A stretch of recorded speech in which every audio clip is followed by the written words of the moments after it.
Hello friends, आज मैं आपको बताने जा रही हूँ सिंपल प्रेजेंट टेंस। हम सब ने ही बचपन से ही पढ़ा है सिंपल प्रेजेंट टेंस के बारे में कि subject plus verb plus first form plus S और ES plus object.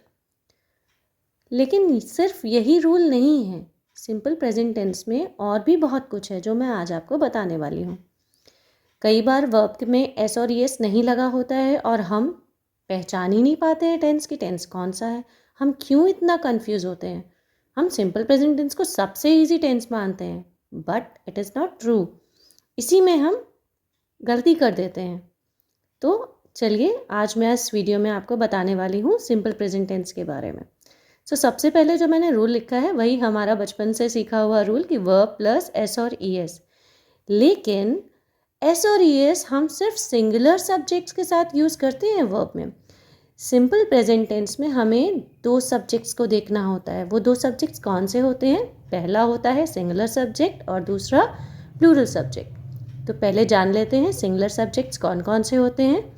Singular subjects होते हैं ही, शी, इट और कोई भी एक नाउन या प्रोनाउन सिंगल, और नाउन कॉमन भी हो सकता है और प्रॉपर भी हो सकता है। प्रॉपर नाउन जैसे किसी का particular name, Ram, Shyam, Radha.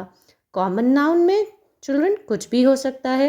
It can be boy, girl, book, pen, pencil, कुछ भी।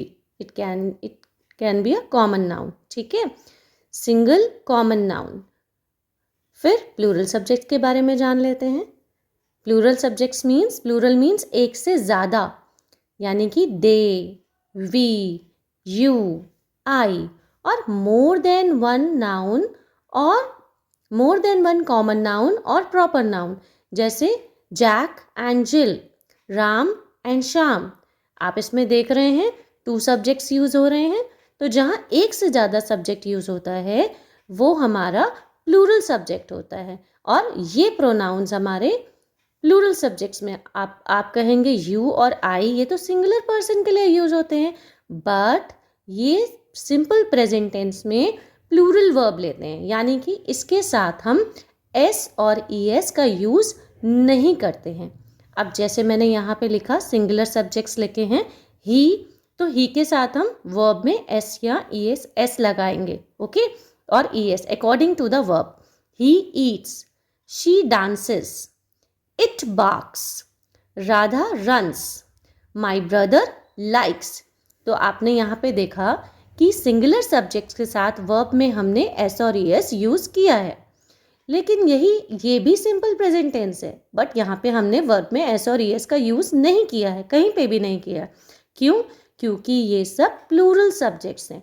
दे eat, we run, you drink, I like. जैसा कि मैंने आपको बताया, यू तो can be a singular subject और यू को हम प्लूरल के लिए भी यूज़ कर सकते हैं, लेकिन आई हमेशा सिंगुलर सब्जेक्ट होता है, बट ये प्लूरल वर्ब लेता है। यू और आई के साथ हम एस और ईएस का यूज़ नहीं करते हैं। तो फ्रेंड्स, ये तो थी एस और ईएस वाली बात।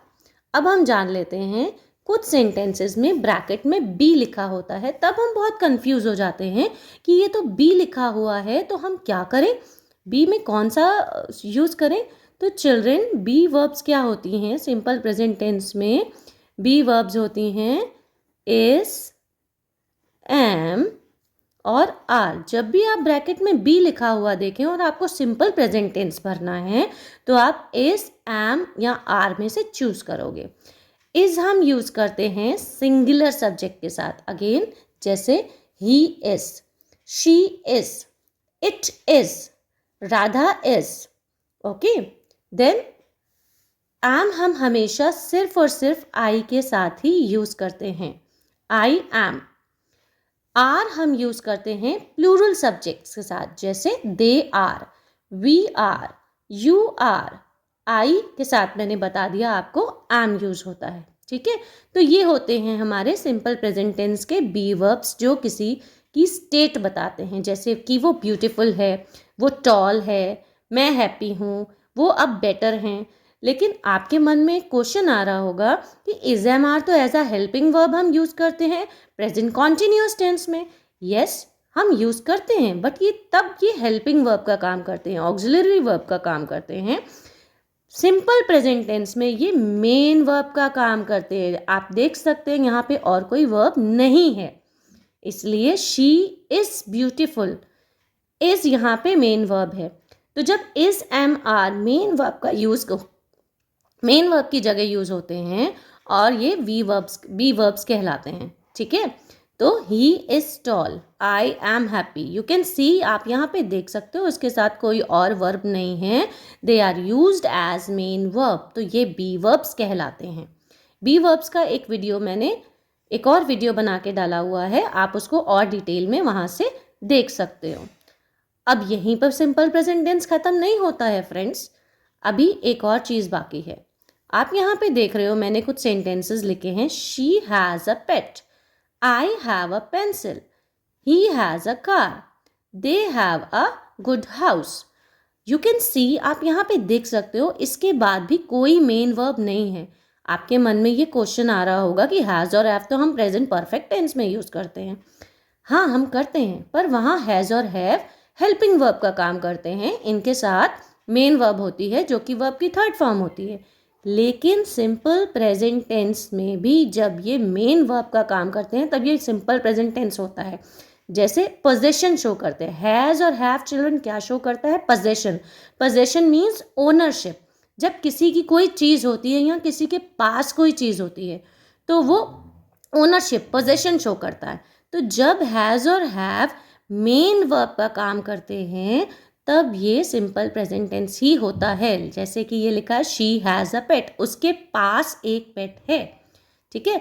यहाँ पे हैज़ के साथ कोई और वर्ब नहीं यूज हुआ है, हैज़ ही खाली मेन वर्ब का काम कर रहा है, तो ये भी सिंपल प्रेजेंट टेंस का पार्ट है। This is also simple present tense. आप कभी भी हैज़ और हैव देखते हो तो कंफ्यूज हो जाते हो ना, अरे ये तो हैज़ और हैव है, ये तो परफेक्ट टेंस होना चाहिए। नहीं, जब तक हैज़ और हैव के साथ वर्ब की थर्ड फॉर्म नहीं लगी होती वो परफेक्ट टेंस नहीं होता है। वो जब हैज़ और हैव के साथ वर्ब की थर्ड फॉर्म होगी तो वो परफेक्ट टेंस होगा, अगर नहीं लगी होती है तो वो सिंपल प्रेजेंट टेंस होता है, ठीक है। जैसे she has, I have, he has, they have. अब ये सेंटेंस पढ़ के तो आप समझ गए होंगे ना कि हैज़ का यूज़ हम सिंगुलर सब्जेक्ट्स के साथ करते हैं, जैसे he has, she has, it has, okay. और एक नाउन कोई भी कॉमन या प्रॉपर। और हैव का यूज़ हम किसके साथ करते हैं, प्लूरल सब्जेक्ट्स के साथ, जैसे कि they have, we have, you have, I have. तो आई होप आपको सिंपल प्रेजेंट टेंस अच्छे से समझ आ गया होगा। अब हम लोग मिलेंगे नेक्स्ट वीडियो में जिसमें मैं आपको बताऊंगी प्रेजेंट कंटिन्यूअस टेंस और बाकी के टेंस भी बहुत ही ईजी वे में। तो जल्दी से चैनल को सब्सक्राइब कर दीजिए अगर आपने नहीं किया है। और मैंने बहुत सारी प्रैक्टिस शीट्स भी डाली हैं चैनल में वीडियोस बना करके, ताकि आपको प्रैक्टिस भी मिल सके। और सबसे अच्छी बात है विद आंसर्स, जबकि आप आंसर्स के लिए बहुत परेशान होते हो, आप सोचते हो कि मेरा आंसर ठीक है कि नहीं है, तो मैंने उसमें आंसर्स भी प्रोवाइड किए और मैं बहुत सारी वर्कशीट्स डालने वाली हूँ। तो फिर मिलते हैं नेक्स्ट वीडियो में, टिल देन बाय बाय।